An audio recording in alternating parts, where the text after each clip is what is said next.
La mozzarella n'est en fait pas du tout italienne, mais a été inventée par accident lorsque des marchands arabes ont amené des buffles d'eau en Italie et que les agriculteurs locaux ont dû trouver quoi faire de ce lait complètement différent. L'Italie du Sud en est devenue le berceau lorsque l'influence commerciale arabe a introduit des techniques d'élevage de buffles d'eau qui ont produit un lait aux propriétés différentes de celles du lait de vache, nécessitant de nouvelles méthodes de fabrication de fromage que personne n'avait essayé auparavant. L'immigration italienne a exporté ces techniques dans le monde entier. L'explosion de la culture de la pizza a fait de la mozzarella le fromage le plus reconnaissable à l'échelle mondiale. L'adoption mondiale de la restauration rapide l'a transformé en fromage par défaut pour des millions de repas quotidiens. Imaginez ces cahiers blancs et élastiques étirés et façonnés à la main comme du caramel mou comestible. Des boules d'un blanc laiteux flottant dans leur propre petit lait qui doivent être mangées fraîches sous peine de perdre leur texture magique. Le fromage à pizza domine toutes les pizzerias. La salade caprese met en valeur la mozzarella fraîche comme ingrédient vedette. Les encas au fromage à effilocher l'ont transformé en un aliment pratique et portable que les enfants adorent. Mais le suivant cache un secret royal. Le brie était autrefois si cher que seule la royauté française pouvait se l'offrir, et il était littéralement interdit aux roturiers d'en manger sous peine de sanctions pénales. Les monastères de la campagne française ont développé les techniques de fabrication de ce fromage. Les communautés monastiques ont perfectionné la culture contrôlée des moisissures. Le luxe de la cour royale a fait du brie un symbole de statut aristocratique qui séparait les riches de tous les autres. La démocratisation issue de la Révolution française a finalement permis au peuple de goûter ce qui lui avait été interdit de manger. La culture de la gastronomie de luxe a maintenu sa réputation prestigieuse. Les marchés gastronomiques internationaux en ont fait un symbole de sophistication que les gens utilisaient pour paraître cultivés. Une couche de moisissure blanche et duveteuse se développe de l'extérieur vers l'intérieur comme une couverture vivante. Son intérieur crémeux coule lorsqu'il est parfaitement affiné. Sa forme en meule permet un développement uniforme de la moisissure qui transforme un fromage à pâte dure en un luxe liquide. Les plateaux de fromage élégants présentent le brie comme pièce maîtresse. Les restaurants haut de gamme le servent comme un apéritif sophistiqué. Les réceptions de fin d'année l'utilisent pour impressionner les invités qui souhaitent paraître raffinés. Le suivant pue littéralement de manière intentionnelle. Le limbourg est délibérément lavé avec des bactéries pour lui donner une odeur de chair en décomposition, ce qui semble dégoûtant mais crée l'un des fromages les plus savoureux au monde. Les monastères belges ont développé des techniques de culture bactérienne lorsque les moines ont découvert que laver le fromage avec des bactéries spécifiques créait des saveurs incroyables. Des méthodes de conservation qui utilisaient la croissance bactérienne contrôlée au lieu de la combattre. L'immigration allemande a apporté ces techniques dans de nouveaux pays. Une culture du goût acquis s'est développée autour de fromages qui sont terriblement mauvais, mais dont le goût est extraordinaire. Les fromageries spécialisées répondent aux attentes des clients qui apprécient le contraste entre l'arôme et la saveur. Une surface collante rouge-orangée se développe grâce au lavage bactérien régulier. Ces nuages d'arômes âcres peuvent vider des pièces entières. Le processus de lavage régulier détermine l'intensité finale de l'odeur et du goût. Les épiceries fines spécialisées le stockent pour les clients aventureux. Les aliments défis incitent les gens à essayer quelque chose qui sent affreusement mauvais. Les stéréotypes des dessins animés en ont fait le fromage qui pue classique, représentant toutes les variétés à forte odeur. Mais le suivant coûte plus cher que le caviar. Le Parmigiano Reggiano nécessite un minimum de 24 mois de fabrication et certaines meules coûtent plus de 1 000 $ chacune en raison du temps et du savoir-faire incroyable requis pour un affinage adéquat. L'Italie du Nord a développé des lois de protection régionale spécifiques, des méthodes traditionnelles transmises de génération en génération. L'appellation d'origine protégée empêche les imitations de qualité inférieure d'utiliser le nom. Le réseau commercial italien a diffusé l'authentique Parmigiano dans le monde entier. Son prestige culinaire en a fait le roi des fromages à pâte dure. Les lois sur l'appellation d'origine protégée garantissent que seul le fromage fabriqué dans des régions spécifiques selon des méthodes traditionnelles peut utiliser ce nom.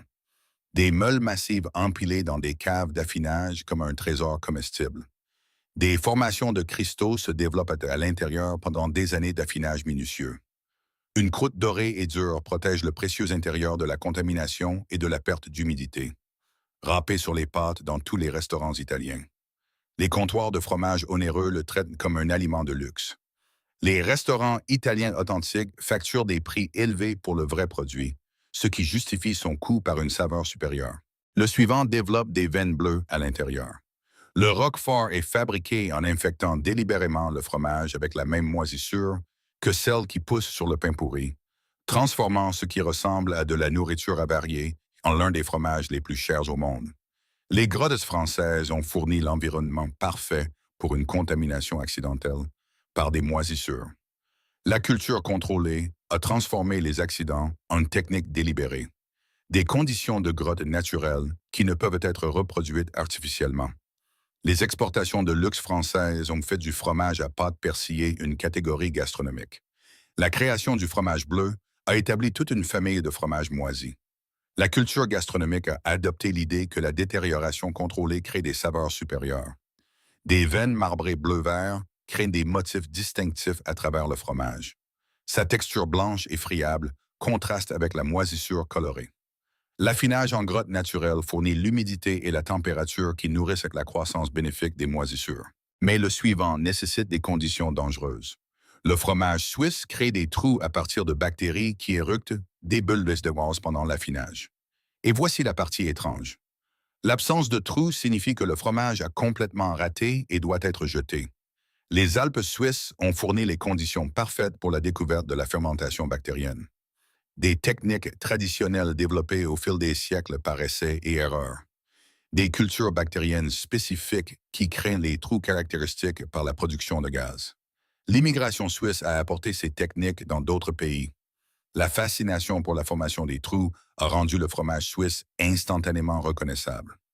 L'adaptation à la production de masse a tenté de reproduire les méthodes traditionnelles avec plus ou moins de succès. Des trous ronds se forment dans tout le fromage à mesure que les bulles de gaz se développent. La formation de bulles de gaz nécessite un équilibre bactérien précis.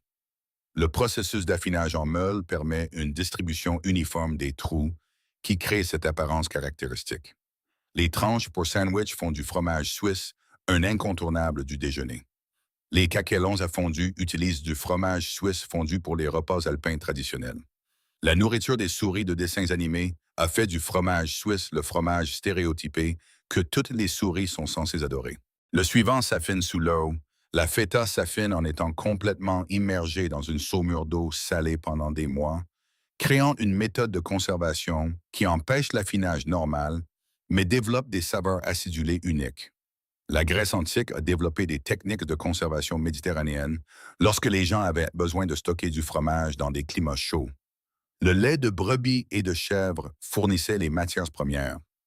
La conservation à l'eau salée fonctionnait mieux que l'affinage à l'air par temps chaud. La diaspora grecque a exporté ces techniques dans le monde entier. La popularité de la cuisine méditerranéenne a rendu la feta essentielle pour des saveurs authentiques. Les tendances en matière d'alimentation saine ont adopté la feta comme une alternative plus légère au fromage plus lourd. Des blocs blancs flottent dans une saumure trouble qui semble peu appétissante, mais qui conserve parfaitement. Des formations de cristaux de sel se développent à la surface. L'activité bactérienne contrôlée dans la saumure crée la saveur acidulée distinctive qui définit la cuisine méditerranéenne. Les salades grecques dépendent de la feta pour un goût authentique. Les restaurants méditerranéens la mettent en vedette dans des plats traditionnels. Les magasins d'aliments naturels la commercialisent comme une option de fromage plus saine qui correspond aux préférences alimentaires modernes. Mais le suivant fond à température ambiante.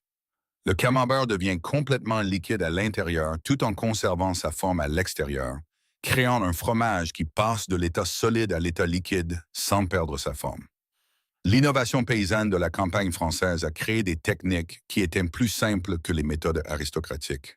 Des spécialités régionales se sont développées dans différentes régions.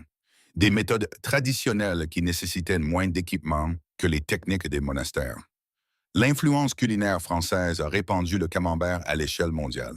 La catégorie des fromages à pâte molle s'est élargie pour inclure de nombreuses variétés. La production internationale a adapté les techniques françaises aux conditions et aux goûts locaux. Son intérieur coulant s'échappe lorsqu'il est coupé à parfaite maturité. Sa croûte fleurie blanche maintient son intégrité structurelle.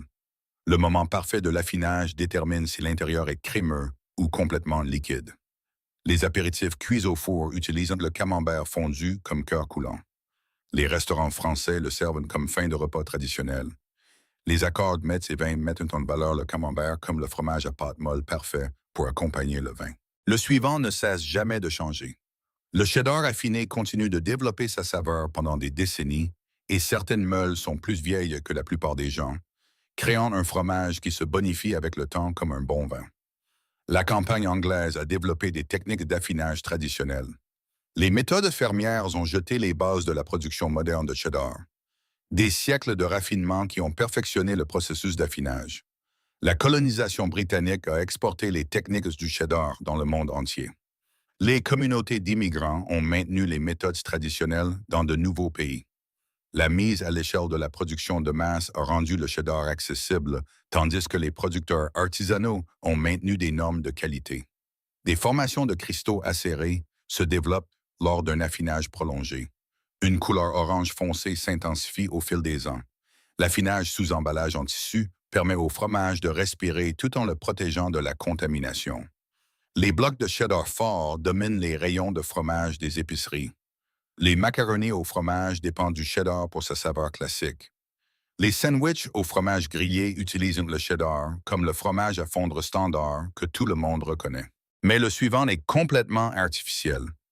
Le fromage américain n'est en fait pas du tout du fromage, mais est fabriqué en faisant fondre du vrai fromage et en y ajoutant des produits chimiques pour sa conservation, créant ainsi un produit qui dure éternellement, mais dont le goût n'a rien à voir avec celui du fromage traditionnel.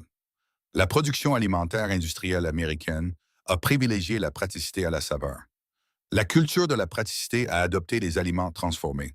La fabrication de masse a créé des produits uniformes qui pouvaient être expédiés n'importe où sans s'abîmer. L'adoption de la restauration rapide a fait du fromage américain la norme pour les hamburgers. Les programmes de repas scolaires l'ont utilisé pour son coût et sa praticité. L'industrie des aliments transformés a fait du fromage un produit de base de longue conservation plutôt qu'un aliment frais. Des carrés orange uniformes qui ont un aspect identique à chaque fois. L'emballage en plastique conserve chaque tranche indéfiniment. Ses propriétés de fonte parfaite résultent d'émulsifiants chimiques qui créent une texture uniforme. Les hamburgers de la restauration rapide utilisent le fromage américain pour sa fonte fiable. Le fromage grillé repose sur ses performances constantes. Les cantines scolaires le servent car ils ne s'abîment jamais et font toujours de la même manière. Le suivant nécessite des animaux spécifiques. Le fromage de chèvre utilise du lait de chèvre qui crée une chimie complètement différente, le rendant naturellement acidulé d'une manière que le fromage au lait de vache ne peut reproduire. Les collines méditerranéennes offraient un terrain parfait pour l'élevage de chèvres. L'élevage sur terrain rocheux fonctionnait mieux pour les chèvres que pour les vaches. Des techniques de conservation anciennes ont été développées spécifiquement pour les propriétés du lait de chèvre. Le renouveau de l'agriculture artisanale a ramené la production de fromage de chèvre à petite échelle. Les tendances en matière d'alimentation saine ont adopté le fromage de chèvre comme étant plus facile à digérer. Son adoption par les restaurants gastronomiques en a fait un symbole de repas sophistiqué qui attire les mangeurs aventureux. Une croûte blanche et ridée se forme naturellement pendant l'affinage. Son intérieur dense et crayeux développe des saveurs acidulées uniques. Les formes en pyramide et en bûche sont devenues des présentations traditionnelles qui identifient immédiatement le fromage de chèvre. Les marchés de producteurs facturent des prix élevés pour le fromage de chèvre artisanal. Les salades haut de gamme le mettent en vedette comme ingrédient gastronomique. Les fromageries artisanales le traitent comme un produit de spécialité qui justifie des prix plus élevés par une saveur supérieure et des méthodes traditionnelles. Mais le suivant s'affine dans des grottes. Le gruyère doit être affiné dans des grottes suisses spécifiques, sinon il ne peut légalement pas être appelé gruyère, ce qui en fait l'un des aliments les plus dépendants de leur lieu d'origine au monde. Les Alpes suisses ont fourni les conditions d'affinage naturel parfaites. L'appellation d'origine protégée empêche l'imitation. L'affinage traditionnel en grotte ne peut être reproduit artificiellement malgré la technologie moderne. Les exportations de fromage suisse ont rendu le gruyère internationalement célèbre. La culture de la fondue dépend de l'authentique gruyère. Son prestige culinaire le rend essentiel pour la cuisine alpine traditionnelle que les touristes attendent lorsqu'ils visitent la Suisse. Son intérieur jaune et dense se développe grâce à un affinage minutieux. Les parois naturelles des grottes offrent une température et une humidité constantes. D'excellents systèmes d'empilage de meules optimisent l'espace d'affinage tout en assurant une circulation d'air uniforme. Les restaurants de fondue dépendant du vrai gruyère pour une saveur authentique. La cuisine gastronomique l'utilise pour des plats sophistiqués. Les rayons de fromage onéreux facturent des prix élevés qui reflètent les exigences de production spécialisée et le statut protégé. Le suivant est fabriqué à partir de lait de bufflone. La mozzarella di bufala est fabriquée à partir de lait de bufflone d'eau, ce qui crée une saveur et une texture supérieure par rapport à la mozzarella classique au lait de vache. L'Italie du Sud a développé l'élevage de buffles d'eau dans des régions spécifiques, des méthodes traditionnelles transmises de génération en génération. L'appellation d'origine protégée garantit une authenticité qui empêche les imitations de qualité inférieure. L'appellation d'origine protégée empêche la fausse mozzarella de bufflone. Les importations de luxe apportent des versions authentiques sur les marchés internationaux. La cuisine italienne authentique dépend de la vraie mozzarella de bufflone pour les plats traditionnels qui mettent en valeur sa saveur supérieure. Les troupeaux de buffles d'eau nécessitent des conditions climatiques spécifiques. Ce lait riche et crémeux contient des protéines et des graisses différentes. Des techniques de fabrication de fromage traditionnels adaptées spécifiquement aux propriétés du lait de bufflone. Les pizzerias haut de gamme facturent des prix élevés pour l'authentique mozzarella de bufflone. Les importations italiennes coûtent considérablement plus cher que la mozzarella ordinaire.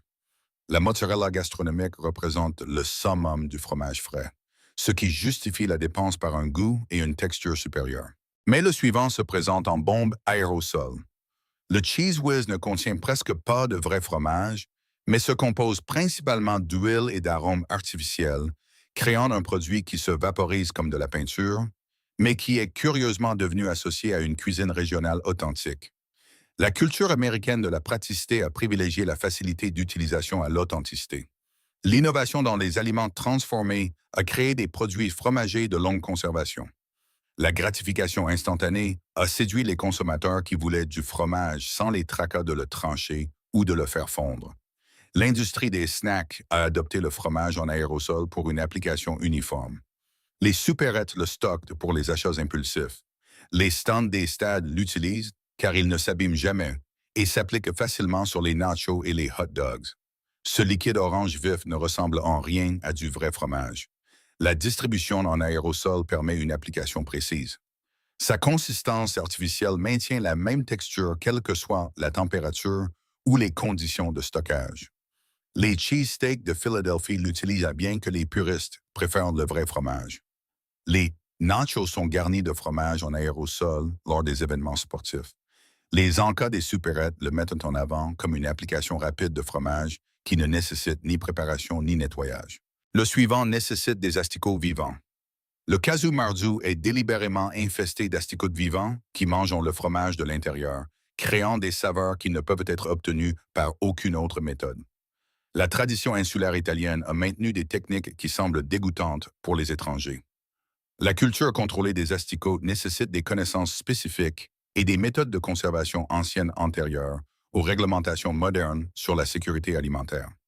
La préservation culturelle maintient ces techniques en vie malgré les préoccupations sanitaires. La culture de la nourriture de l'extrême célèbre les aliments inhabituels.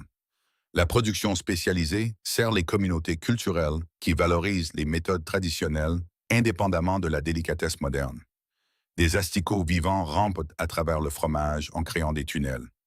Les trous dus à l'activité des insectes montrent que les asticots ont fait leur travail. La préparation traditionnelle nécessite de chronométrer parfaitement le cycle de vie des asticots. Les émissions sur la nourriture de l'extrême le présentent comme le défi ultime. Les festivals culturels le mettent en valeur comme une tradition authentique. Les importations spécialisées atteignent les mangeurs aventureux, prêts à payer des prix élevés pour des expériences uniques. Mais le dernier fromage enfreint toutes les règles. Le Velveeta est classé comme produit fromager, et non comme fromage, car il contient tellement d'additifs qu'il ne peut légalement être appelé vrai fromage. L'innovation industrielle américaine a privilégié la longue conservation aux méthodes traditionnelles. La recherche sur la longue conservation a créé des produits qui durent indéfiniment. Le développement des plats préparés a transformé le fromage en un produit transformé. La production de masse l'a rendu incroyablement bon marché et accessible. La culture de la praticité a adopté des produits qui ne s'abîment jamais. L'acceptation des aliments transformés et normaliser les produits fromagers artificiels qui ressemblent peu au fromage traditionnel. Ce bloc orange lisse maintient une consistance parfaite. Sa consistance de fonte parfaite résulte d'émulsifiants chimiques. L'uniformité artificielle garantit que chaque emballage a un aspect et un goût identiques. Les boîtes de macaroni au fromage dépendent du Velveeta pour des résultats constants. Les trempettes au fromage l'utilisent pour ses propriétés de fonte fiable.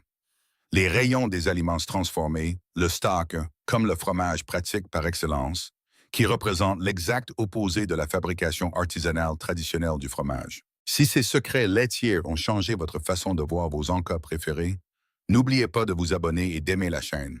Nous découvrons l'histoire culinaire qu'ils ont essayé de garder cachée. Cultivons l'avenir ensemble. Le prochain trésor de connaissances s'ouvrira bientôt.